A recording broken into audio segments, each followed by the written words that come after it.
Well, I want to welcome you to the Art of Teaching video.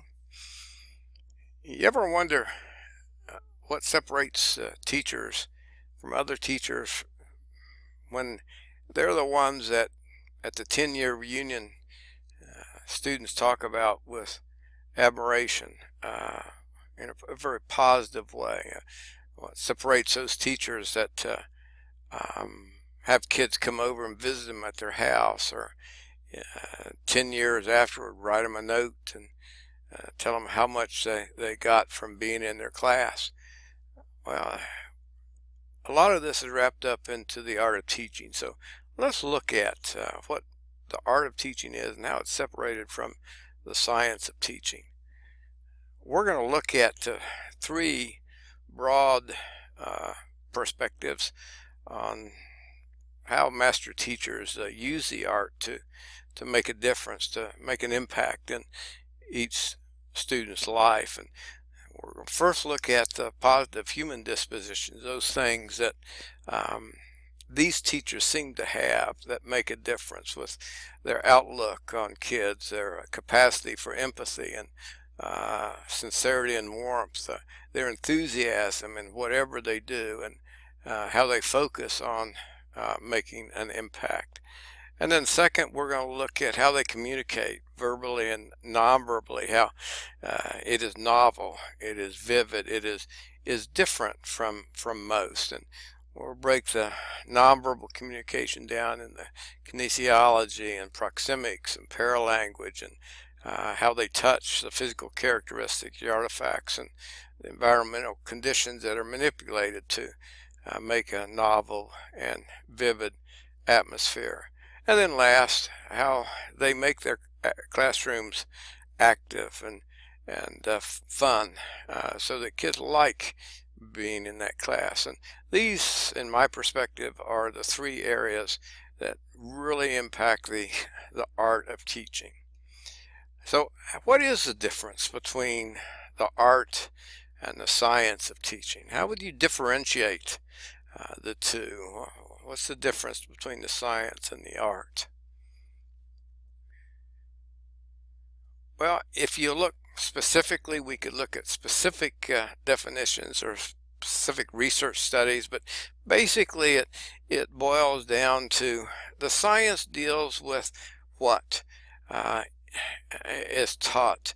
That is the models that you use, the strategies, the techniques, and that are formatted. The art deals with those human characteristics of how you use those models, those techniques of teaching the knowledge base. So what the science is of what, the art is the how.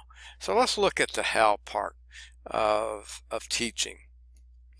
First off, impact teachers have positive human dispositions, and one way that we look at that, or have looked at it back 25 years ago, is a transactional analysis book that said that there were 4 orientations that people took: the I'm okay and you're okay, that were both positive, but we're both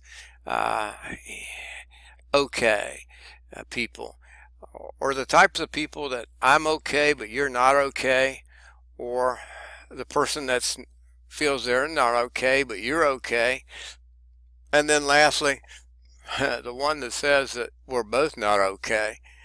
If you look at the orientation of those 4 outlooks, what would you say makes the better teacher? What one would you want your child to have?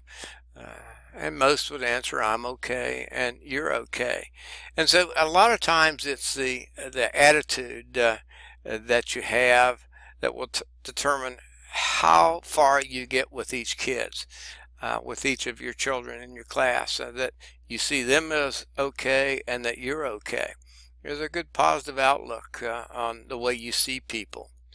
Another way of looking at this positive outlook, the optimist, when you look at a glass of water, you see it as half full, the old traditional way of talking about the optimist and the pessimist sees it as half full. Well, the physicist sees it as a formula, but great teachers see kids with their glasses half full. That there's always something positive about every child that sits in front of you.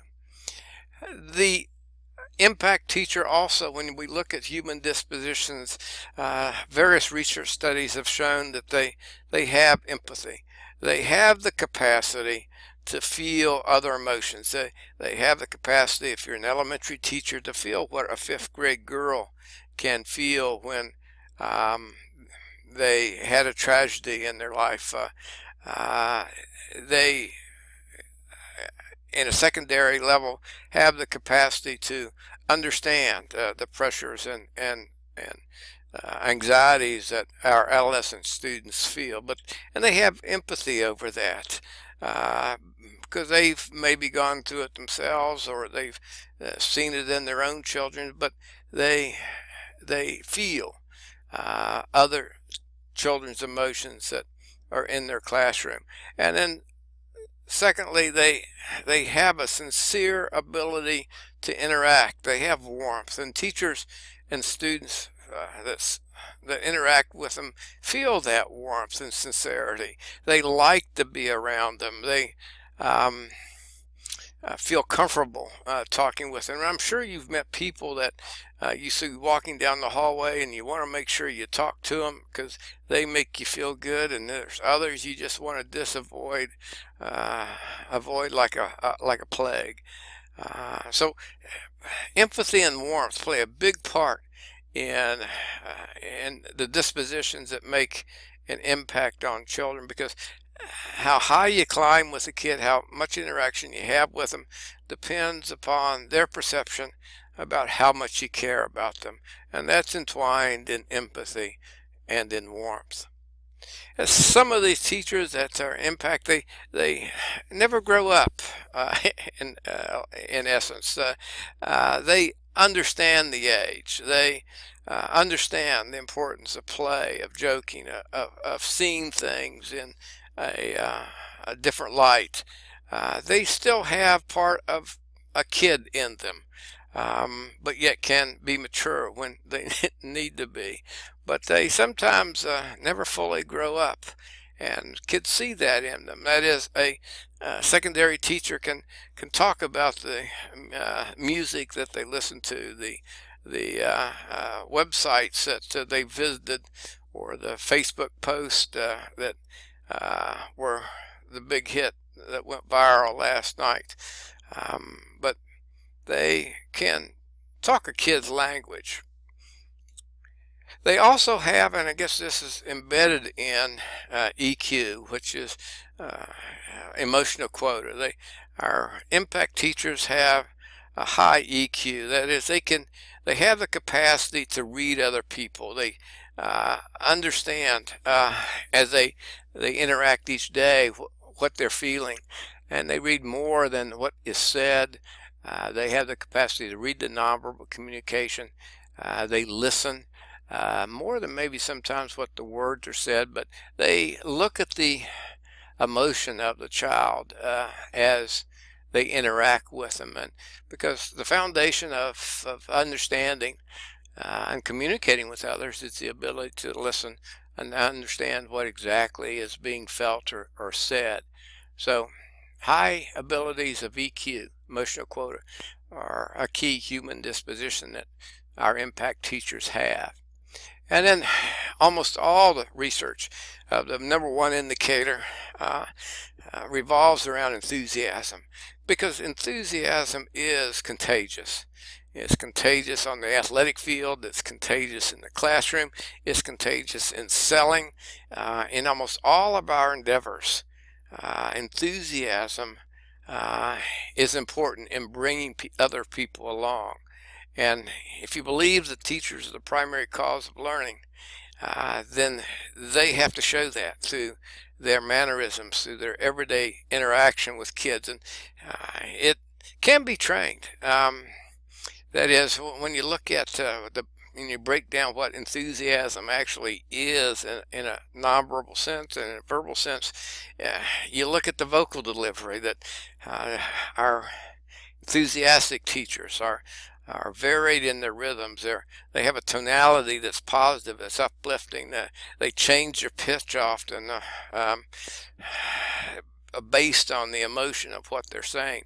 And as they talk, their facial expressions are denoting what they're saying. They show surprise, they show sadness, they show joy, thoughtfulness, and all of those things. Kids like to see teachers be something more than a record playing in front of them.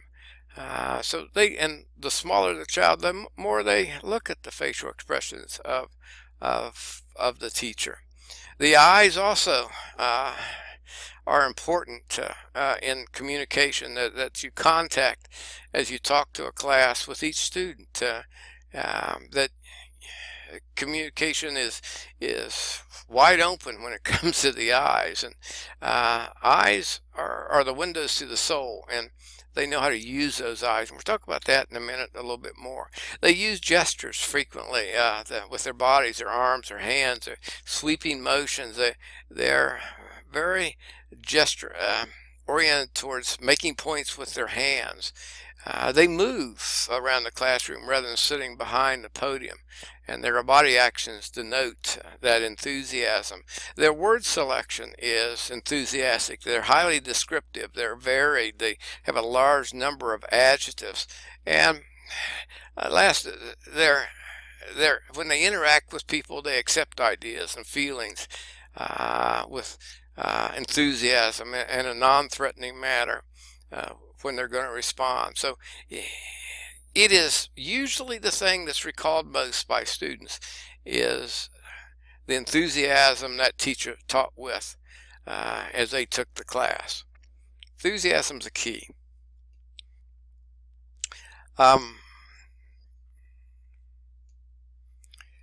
When we look at also positive human dispositions and those things that we just mentioned, you just don't get those on the first day of teaching.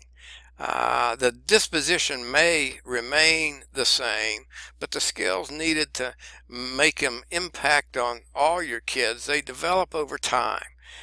Teachers can be made, they are made, and maybe not so much born. They're born with certain dispositions, but you have to use those in an effective manner to get up in front of kids. You know, some mornings you're going to wake up and you're just not going to want to go to school.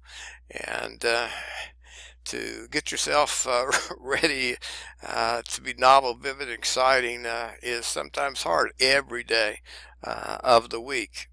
So typically, as you develop as a teacher, we've found there are stages of development, and you're going to analyze yourself in one of our classes and see what stage you're in at this point of time.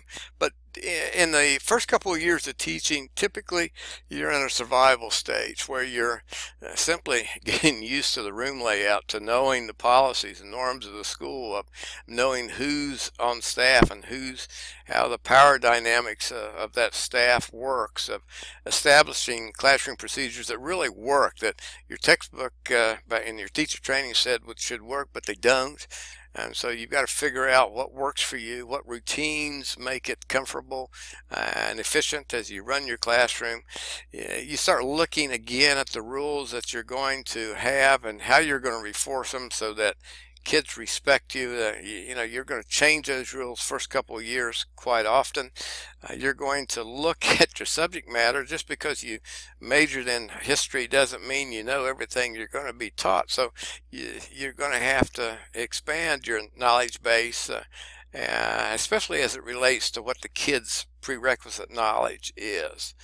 You're going to find a lot of time in your first couple of years of teaching. You're going to spend a lot of time on lesson planning, what works, and getting kids to work with high time on task. And then you're going to have to deal with the principal and his evaluations, and your staff's opinions, your parents' opinions, your kids' opinions, and your fear of just not making it as a teacher. And then lastly, and one of the biggest fears of usually beginning teachers are just knowing the parents, if they're which ones are the hostile, which ones are the positive ones, and how you can best open lines of communication so you can help their child. But in that survival stage, you're establishing structures. You're getting things ready to master your science of teaching, and so you can move into the art of teaching. And so the second stage usually deals with the science, the mastery of your trade, of being able to use various models of teaching, like cooperative learning, like the Kagan strategies, like the Hunter model, all of these different things that Marzano taught. Are you using those effectively and correctly to the best advantage of your children? You're going to want to keep adding techniques and activities and ideas that energize your classroom, that make it work. Because you're finding out that your classrooms are a little bit different. You can't always teach the same thing the same way to different classes. It just doesn't work because of the makeup of your children. You're going to start looking in this area at how you ask questions. Are you asking them effectively, providing equal distribution, providing enough review and enough practice so kids do well on whatever assessments you're going to decide to do to show that they're learning. You start looking at providing timely assessments and giving them feedback so that you're not grading papers for 2 hours every night, but you're going to start looking at furnishing justification for grades, and that's always a hard one to gauge the amount of time you're going to need to do it well. And then you're going to look at clear direction giving, at illustrating, at modeling, at using transitions effectively so your classes are a little bit more smooth.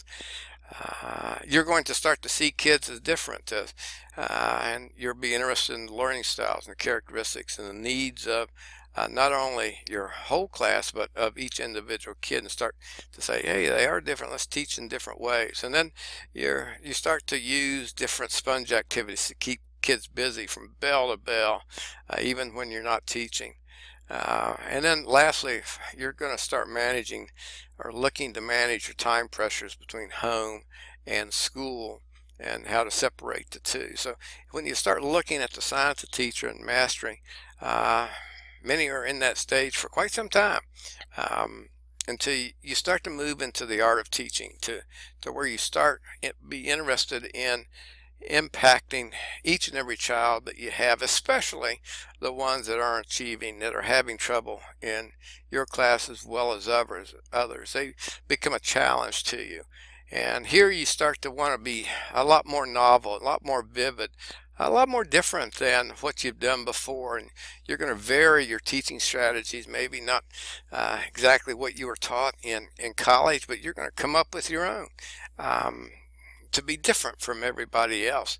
And you're going to really concentrate on equity in the way you monitor your classroom, in the way you ask every kid a question, that you give every kid feedback to motivate them. And you start to understand that to treat a child the same, you've got to treat them differently. And that's a hard concept to understand. You're going to start to look at high expectations for every kid and want to motivate those kids, especially the ones that aren't succeeding. And you're going to strive to meet not only just the academic needs as you did in the previous stage, but you're going to look also at meeting their emotional and social needs of kids to make sure they are emotionally stable, that they are interacting and getting along with other children. So, and the last two deals with consistency, of how you're consistent in day out, showing enthusiasm and being fair with every kid, but keeping that humorous disposition, because the kids look at those very quickly, and they're even commented on the first 5 minutes of class. They're assessed your mood and give you feedback. And lastly, you want to be a role model. You see yourself more as a teacher, but also a role model that does have empathy and warmth and respect for every kid, and you show that. And so 3 stages, survival, mastery, and impact, usually are what I would like to say, from my research, are the 3 stages of development. And we tend to find in studies that I was involved with Dr. Lipka and Dr. Sparks, that we only usually have about 10%, 15% of our educators really fully reaching the impact stage. So interesting to see. In essence, when you're in the impact stage, when you're really a teacher that makes a difference through nonverbal communication, you teach more than from a book, and so you get into those human characteristics that really make a difference in marriages and everyday life, and just being a human being. Nobody's going to really worry about a kid not knowing what happened exactly in 1066, but they are going to worry if they don't have character, if they aren't imaginative, or don't have integrity. So teachers teach more than in a book, and we could go in my book, we're talking about 21 different things that impact teachers teach, from kindergarten all the way up to graduate school. So in essence, the very first art of teaching indicator is the human dispositions. Impact teachers they're optimistic, they're warm, they're empathetic, they're enthusiastic, and they have high emotional quota. So human dispositions are one. Second one looks at communication, how teachers teach, if they are novel and vivid. Novel and vivid being full of vigor and freshness, invoking images that kids can see and feel. Its communication relies on the nonverbal channels of communication, which we'll talk about in a minute. And nonverbal communication is perhaps what our youngest children read more than the verbal. We're very verbal people in America. We talk all the time. They seem to cascade endlessly as we talk, but yet if we would actually tape everything you said in a day, unless you were a minister or a lecturer, but in a typical American day, if we put every word one right after another and took out the vocal segregates, the pauses and those things, your tape would typically go only 5 to 8 minutes when you're actually looking at words, even though we think we talk a lot. But when typically we talk, most of that 8 minutes is transmitted not verbally, but non-verbally. 35%, one study said, is the verbal part, and 65% is transmitted non-verbally. That is, it's more important about how we say it than what we say. We spend a great deal of time teaching kids to package verbal messages. We teach them to read, write, to speak in front of kids. We spend a lot of years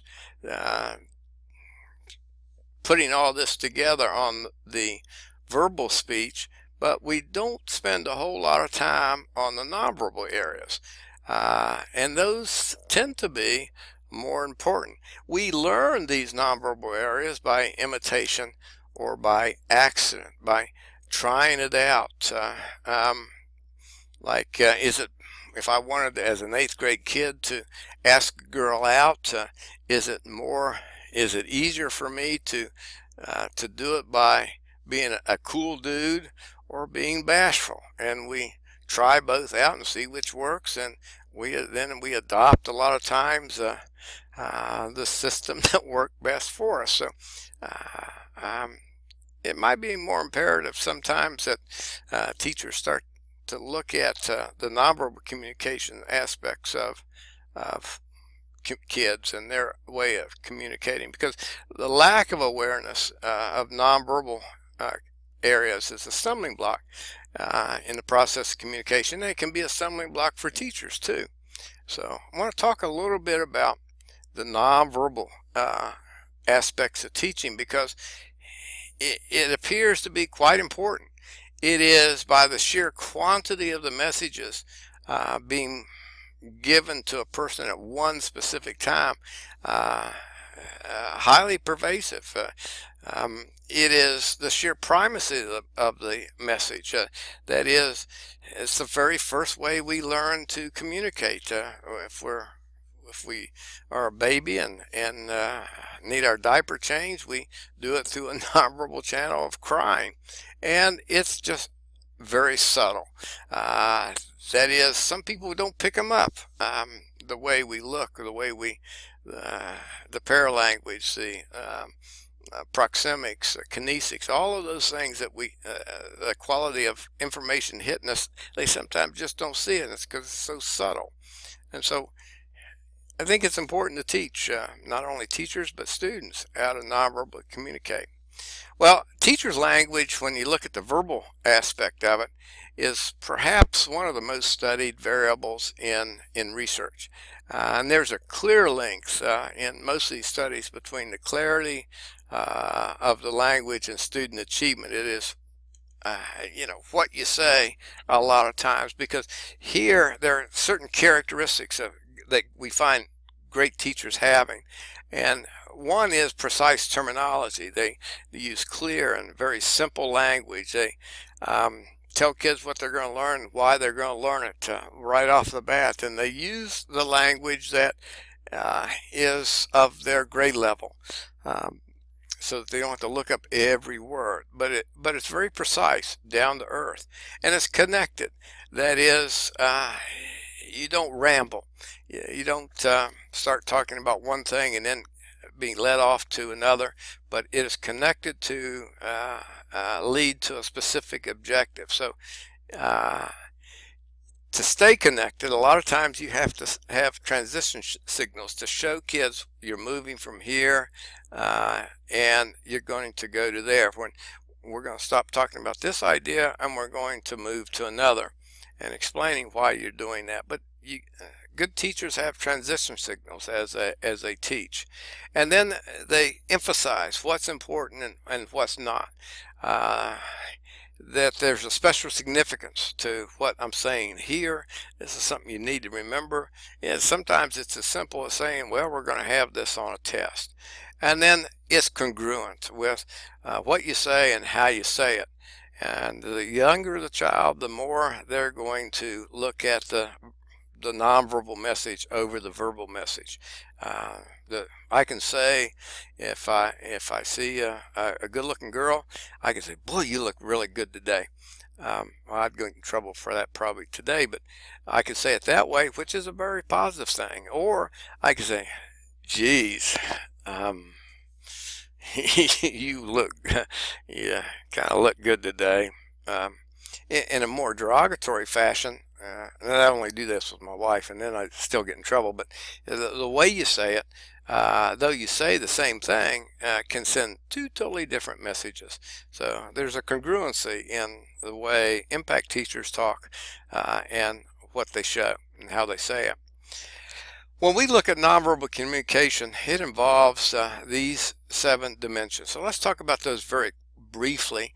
And the first one we're going to look at is body language.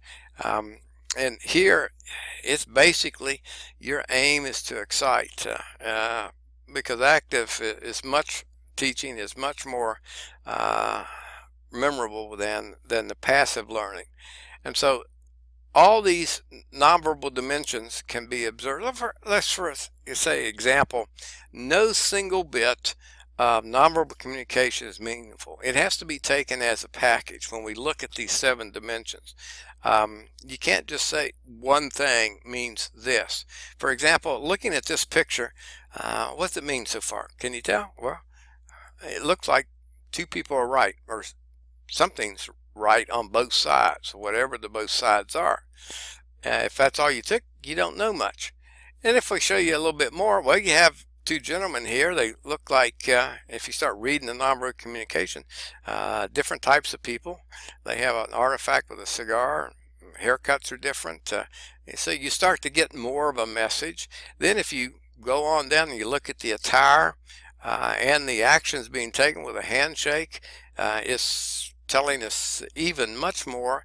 And if you look at the rest, with the rest of the artifacts and look at the entire package, you've got maybe a much better picture of what is being said to actually read the message. So remember, no single bit of nonverbal communication is meaningful. It's got to be taken as a whole. When we look at kinesics, this is a study of body movements, facial expressions, of gestures, of postures, and some books break it down in these 5 things. We'll look at it a little bit different, but some will call them emblems. So it's what teachers do, what gestures that we use to substitute for words or phrases, such as the finger going up and going to the lips means shh, let's get quiet. These are gestures that we use to get by with words. There are also illustrators that reinforce what you're saying. You have a verbal message, but they also are followed with hand gestures that illustrate even stronger what the message is. Or effect displays, that is what your face does, how you smile, your eyes, to show the emotion, how strong you feel about it. And then the regulators, those nonverbal acts that control the flow of communication. Who can talk, who can't, whose turn is it. We see the regulators come in a lot in proxemics and a lot of different ways. But there's a certain pattern of regulating the communication, the verbal communication, that's pretty well controlled nonverbally. And then there are adapters. These are nonverbal acts that we see teachers and kids release their physical tensions, such as chewing on a pencil or other repetitive acts that show the level of stress or the way we adapt to what's going on. It usually shows itself through nonverbal channels. So the impact teacher, the artist in teaching, uses their face, they use their posture, they use gestures to make what they say and what they do rather novel and vivid. So let's look at these individually. For example, facial expressions. The eyes are the windows to the soul, and the face gives us away. The eyes, just by winking, blinking, nodding, are all set to sudden signals. For example, if we stare at a person, a stare is anything longer than 5 seconds, there's a reason. And staring longer than 5 seconds will definitely create a line of communication, because we only stare at people we see as non-human, or unless there's a reason. For example, if a paraplegic walked into the classroom and he was walking to take his seat, and his first day the kid came into class, well, all your students would be looking at him as he walked in, but then as he looked at them, what would be your normal reaction? Well, you'd look away, because it's just not polite to stare. And so the eyes have powerful control over kids. All you got to do is spend 5 seconds looking at a kid, and if he's talking while you're talking, that's one of the first lines that, and very powerful first line of defense to get them to quiet down. Facial expressions are how you use your mouth and your eyes. In fact, when we want to find out the emotional states of kids or the level of pain, we often show have them, when they're real small, point to facial expressions, but they're most often not intended to communicate. But the younger the child, the more they're going to focus on facial expressions, and they will notice that in each and every teacher. And it could be the way you hold your mouth, your eyes, and these are important aspects that kids look at as you teach. Postures are, they tell kids and other people how you feel.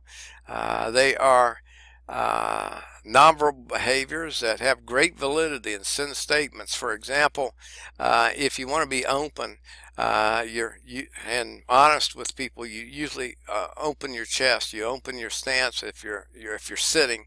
You even open your palms of your hand if you're explaining something, so you have nothing to hide. The more you want to close things up, the more you close your chest up or cross your legs, because even in the animal kingdom, the most vulnerable spot of an animal is the throat and the chest area. So we as human beings also close those up when we feel defensive.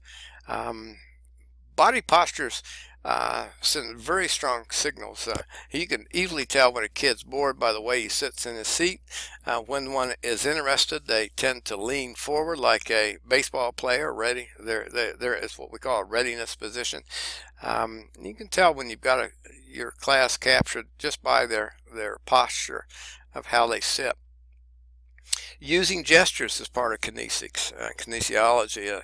Our great speakers of the world have always used their hands as they talk, and so do teachers that are expressive. Billy Graham, no matter what your religious persuasion was a great speaker. He would, as he lectured, have the Bible, not real literally, but with his hands folded together out in front of him, and he would, in each of the words, kind of point them out visually in front of them. Gestures help us make our points, and sometimes these gestures are age appropriate, or they vary culturally. Nixon got in trouble when he gave the peace sign in South America. That's the same as our middle finger when he made a trip there. So you gotta watch sometimes the gestures you make that are age appropriate as you teach, because they will sometimes read in things that aren't there. So always be aware of your actions, for you never know who's going to watch, even if you're at your desk. So be aware of kinesics. Second area of nonverbal communication is proxemics. It's how people use and respond to space, because there's always an inborn drive in everybody, even the animal kingdom, to have and to hold territory, to defend the territory. Like a dog has a yard, he pees in it to mark his spot. Birds have their own nesting patterns. Dad has his chair, and heaven forbid if his daughter's date comes in and sits in his chair as he picks her up for prom. Not a good start.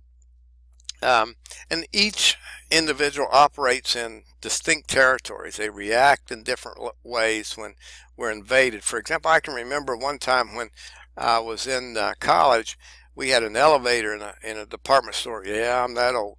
But I got on first, and then I saw around the corner coming three real good-looking college girls, and I said, okay, get to ride up the elevator with them. And as they got on, more people kept getting on. They wanted to see how many they could get in this elevator, and they were like sardines, and they kept pushing these girls back to me till I knew we were going to touch, and I started sweating. I started closing up. I was scared to death that we were going to touch, and that's typical of your space being invaded. Same thing if you're driving a car. When you're being tailgated, you want to slam them on your brakes or do something. It kind of raises your tension and even your anger. So in proxemics, teachers know how to establish a personalized space for each of their kids, and they set boundaries for them. So proxemics is a big part For example, as you interact with people, there are 4 zones that Julius Fast talks about. The intimate zone, which is usually 1.5 feet to contact, and is reserved for telling secrets, for comforting others, or for courtship. And if people enter and exit those zones, there are consequences that usually occur. Then there's a personal distance from arm's length to 4 feet that we usually use in talking with friends. And then there's social distance from 4 to 12 for social gatherings and impersonal business. And then the public distance, like many of you in a classroom, have your students are more than 12 feet away, so it's the eye contact isn't as strong, but it's reserved for teaching lectures and those sorts of things. When you're still talking, kids can do other things, and as you're talking, sometimes you're not as bothered. But boy, if you do that at 1.5 feet, it's kind of rude. Also, when you invade in that personal space, that intimate zone, it's usually an attempt to establish dominance. There's usually a reason if they stay in that zone, because it's typically reserved for intimacy and very close friends. When you do invade that space, tension it rises. People start to cross their arms. If you're too close to them, they will sometimes retreat. Be lack of eye contact. If you continue to do that, they'll get mad and sometimes just push you away. Same thing with tailgating. They will put up those defenses, and it definitely lowers their self-esteem. When teachers do this to kids and get too close to them, they're going to be less sure of themselves. For example, if your kids are taking a test, you walk around the room and you're standing close to a kid, especially if you're in the back of him, he's going to want to wonder what's going on, and I guarantee you he won't be cheating if you're that close to him. But if you get too big a classroom and overcrowding occurs, and you have some high density, it has an overwhelming negative effect on human behavior. That's why our fire marshals put certain regulations on different venues, because the more people rub up their elbows and hit one another, if they're too close for any long period of time, it makes people mad. So distance is a big factor in proxemics. It's regulated a lot of times by population traits. There are certain populations that, in fact, some of our students that come from other cultures, they have a very intimate space as they talk one-on-one with people. In fact, our Indian students, sometimes we will have to train to use mouthwash, because in some certain cultures, smelling the other person's breath is a positive thing. So a lot of times population traits will regulate the distance. Your personal relationship, what area, part of dating, will regulate how close or distant, far you sit. Also, if there's kinship involved, little brothers and sisters, and like a lot of fights go on when their kids are growing up between invading my space, oh, you touched me, types of things. And seating patterns, where you sit, will regulate communication. Physical traits, the topic you're going to talk about. For example, if you come into the principal's office and it's going to be a positive thing, sometimes the principal will sit beside you. If it's going to be a negative thing, he's going to stay and use that desk to separate himself with you. So they're a longer distance. And then typically extroverts have a closer speaking distance than introverts. So personality can also regulate distance in human communication. So proxemics is the second big factor in nonverbal communication. A third one is how we talk. It's paralanguage. It's how something is said and the nonverbal clues that surround that. For example, as teachers teach, their pitch or speed, their volume, the quality of their voice, articulation, pronunciation, all of those will impinge upon how students react to what's being said. And I love this quote that we kind of made up. The teaching artist uses his voice to help a lesson sing. For example, those that are not monotone, they change the pitch of their voice and sometimes get low when they need to, because a lot of times the softer you talk, the more the kids are going to have to listen to you. In fact, if the class is talking while you're talking, the lower you go, the more chances that you're going to have those kids stop talking so they can hear you. You don't want to ever try to talk over them. Speed, how fast you talk, how slow you talk. A lot of times, you know, if you listen to ministers, a lot of times they will go rapidly, real quickly, and then all of a sudden, just stop to emphasize a point. Speed, the faster you talk, it's a little bit like speed reading. The faster you talk, the more kids are going to have to listen to you up to a certain point. It's like reading. I text, if you read a page, have you ever read a page and you get to the bottom and you said, did I read that page?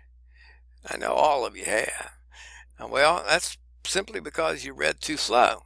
The faster you read up to a certain point, the more you're going to have to concentrate and the more you're going to remember. The same thing follows with verbal speech. I love the loudness and softness. We've talked about that a little bit in the pitch, but the monotone voice just doesn't get it after 5 minutes. The crackling, the huskiness, the quality of your voice. Kids will read real quickly, knowing what your emotional state is. The way you articulate. A lot of times when you're mad, you articulate every word. When my kids used to get in trouble, I would articulate every word.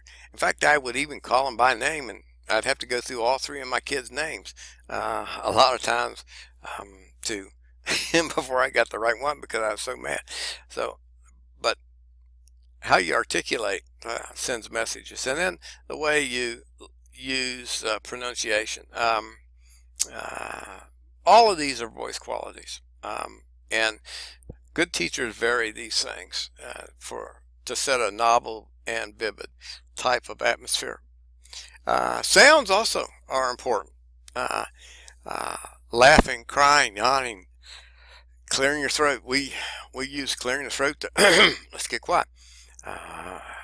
We can tell when we're nervous, when we are not on tune by the number of ums and okays that you say. In fact, when I was student teaching, I had a great preparation on the Elizabethan theater, and you know, I delivered it. And at the end of the class, a little girl came up to me and she said, you know, Mr. Runyan, I liked your talk on the Elizabethan theater, but you know, you said 87 okays. And she showed me on my paper, on her paper, how many times she had counted them by tally. I didn't know I said any of them, but they're sometimes a sign of nervousness, time to give you time to think. So sounds make a difference. Laughing is contagious. Crying is contagious. Yawning is contagious. And all these sounds can play a part in a classroom. So the fourth area is tactile communication. That is touching, where we actually contact a student, and it's controlled by culture, gender, and age. And I hate to say it, but I just always tell secondary teachers in middle school and secondary just never to touch a student unless it's a high five or a handshake. Those sorts of things are appropriate. But you know, elementary teachers, there are proper ways to hug, and same thing with high school teachers at certain times. But we can greet with certain types of bumps, of handshakes and the like, which are great. But we tend to find in our studies of tactile communication that women seem to touch more than men do, and males usually touch to indicate a change of behavior or a dominance over another. But when to touch and how to touch is very important and appropriate in orchestrating a classroom. Artifacts are also important. Artifacts are those things that act as nonverbal stimuli that can be manipulated, that you wear typically. They communicate your age, your gender, your status, your role, your socioeconomic class, your things you believe in, and your personality. For example, the shirts you wear, the tennis shoes you wear, and kids are the same way. They send great messages about who they are by what they wear, how they wear it, and good teachers, master teachers, they read those things in kids to help with the EQ, and they permit personal self-expression with the clothes they wear, the perfume, the glasses. All of these things send us messages. And so as a teacher, a teacher dresses for success, I believe. They wear clothes that denote them as different from the kids sitting in front of them, and those clothes send very strong messages, and it can even dictate what you're feeling that day. For example, one researcher found that on rainy days you tend to wear darker colors than you do on sunny, bright days. We spend a lot of money on perfume to smell well, and kids that don't come to school bathe and smell a little bit different than others have a tougher time in the classroom. The way you wear your glasses, you can get a lot of mileage out of how you move your glasses at different times if you wear glasses. But regulating these artifacts send very subtle messages to kids, and you can manipulate those to get the atmosphere that you want. Physical characteristics are also part of nonverbal communication. That's those human characteristics that remained unchanged, that we can't change much, like your body shape. The endomorphic, mesomorphic, and ectomorphic body shapes tend to send certain messages just by perception, with our skinny ones being more anxious than others typically. Something that's thought to be the more rounder ones, more jolly, more fun-loving, and then the well-built ones are more athletic, more assertive, more aggressive. Your height and weight play a big part also. Height is one of the strong indicators of leadership. Most of our leaders are over 6 foot tall. We find in the research that, because height always denotes dominance. If you look at all our Greek gods come from on high, all the bad gods come from down below in Greek mythology. But in our society, judges tend to sit on high. When you want to make a point, you raise and elevate yourself. So height is a show of dominance and plays a big part in communication. Your general attractiveness also plays a part. In fact, the very beautiful people sometimes have the hardest time in communication. And we saw several studies that sometimes the very good-looking girls in a classroom don't get to date the boys in that school. They date other kids from other schools. Because let's say, for example, one of the studies that was run was interesting. A very attractive girl, a model, would come into a classroom, sit down, and there were only 2 seats available, one beside her and one away from him. And the other girl came in to find a seat. Which one would the normal girl take? Well, we found an overwhelming number of times that they would take the seat away from the very attractive girl. And the same would occur a lot of times with talking to them. The very beautiful people sometimes have a tougher time in having honest communications with others. Our skin and our hair color, we spend a lot of money on hair color. We make jokes about certain types of hair color of people. We have a whole history of discrimination with skin color. They can impinge upon human communication, and as we mentioned, body odors how you smell, what you smell. But a teacher understands, and they blend this physical characteristics of students and the diversity you have in a classroom into a tapestry that we're all in this together. We all have our positives, and that's what we're going to look for. So physical characteristics are one thing that teachers look for high EQ. And then lastly, environmental factors. The artist, the impact teacher, sculpts his classroom to be inviting and be conducive to learning. They are moving away from student desks to tables where you can group in different patterns. Your architectural style is, and room colors are becoming much more brighter than the pale brown. You'll see off colors a lot of times differentiated, and to differentiate it in classroom to be more stimulating. You'll see print rich classrooms where they use the wall and the ceilings for student work, for decorations. You'll see different types of lighting, different parts of the room, because some kids like bright lights, others don't. And then noise is used oftentimes to control sound. For example, we're seeing more and more teachers use music during student work time when they want their kids to be quiet, because it's almost never does the class size, the class noise go over the sound of the music. For example, and the type of music you play. In a weight room, it's high rock and roll to get them pumped up. When you're in an English classroom writing a short story, and give the kids time to do that, it's a much more subtle type and lower level noise level.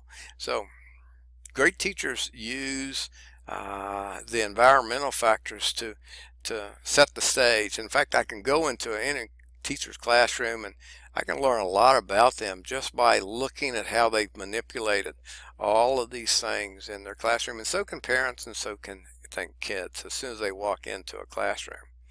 So basically, nonverbal communications impact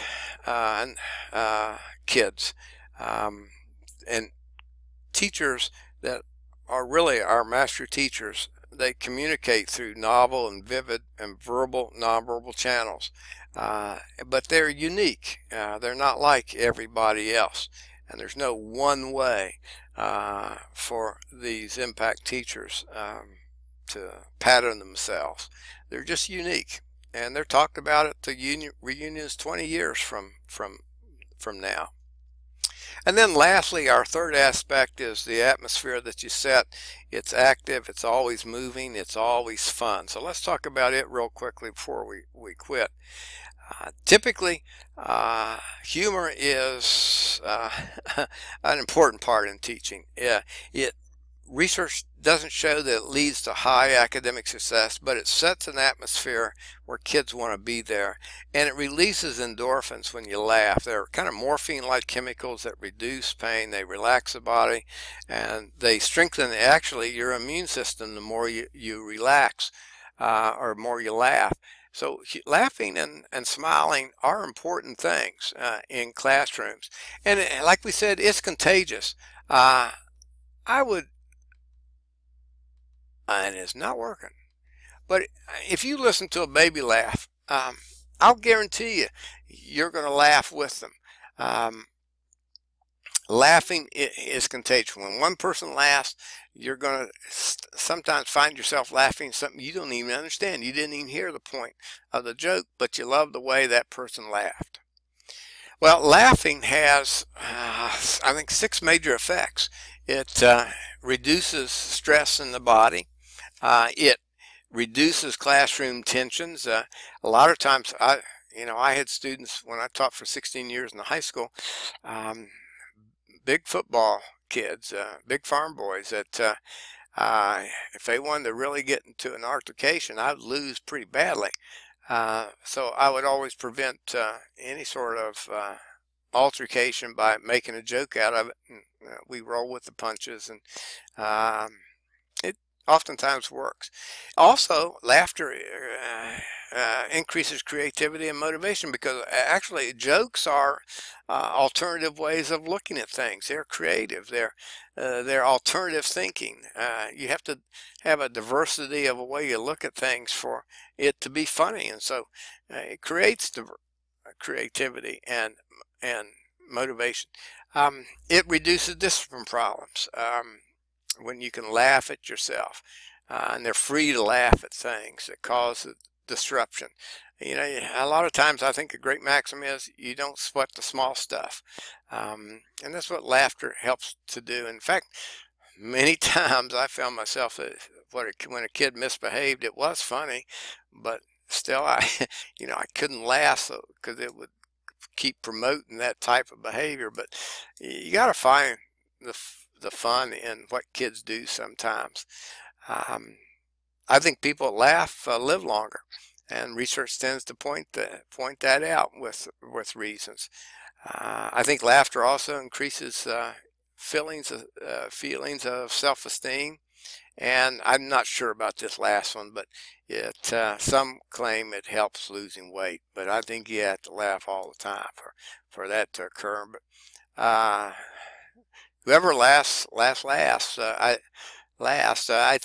I think laughter is a key to a good classroom, because research does show it has a positive effect on your classroom, not so much in achievement, but in the management of your classroom. Now, how do you find a humor? How do you create a humorous atmosphere? Well, you can clip poorly worded ads, depending on your age of your students. So you can use bumper stickers. You can write down children's comments. My daughter is writing down, I think she's going to write a book out of the things that her 3 kids are saying as they go through life. You know, several books have already been written like that, but children's comments are funny. You can find humor everywhere. They can be newspaper cartoons, they can be ads, they can be clips now on Facebook or video, and I have a whole collection of those. Typically I use in my classes, even online, just to brighten somebody's day, and some like them, some don't. But you find pictures, you find movies that can fit your level of kid, that you can show as you talk, and it can just add to your classroom. You can share humorous stories about your own experiences. I think that's a key. Kids like to see you as human as a teacher, and the more you can share about your own life that's humorous, not obscene, but share stories about what is humorous that you've done.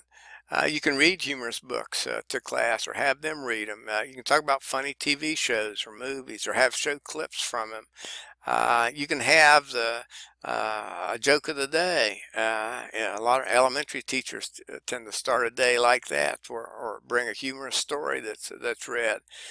You can have them write funny stories or plays if you're more of an English teacher.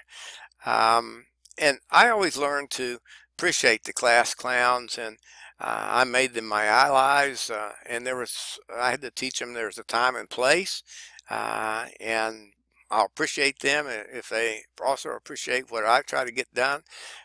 But you can use your class clowns to your benefit.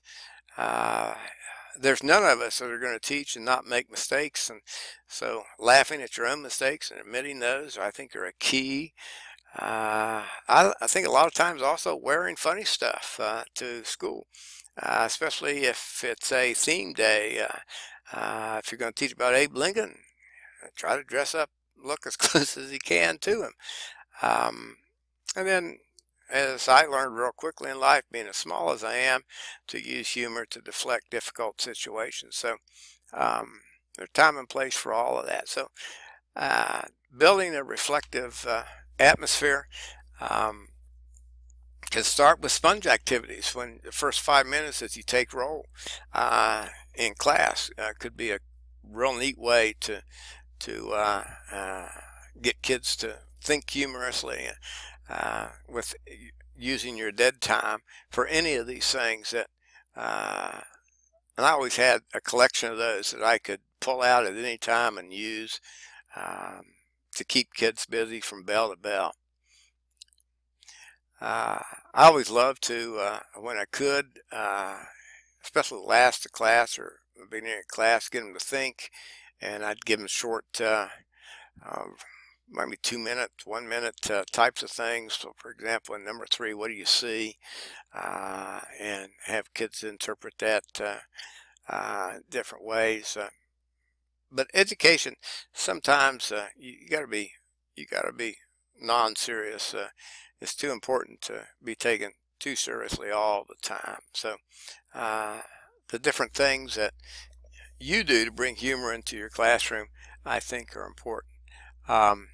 There's a teacher's oath that I used to when I taught this class face to face. I had you stand up and make you take, but I'm not going to have you do that. But I do hope that you solemnly swear from this day forward to grease your giggling gears each day and try to wear a grin on your face for no reason at all.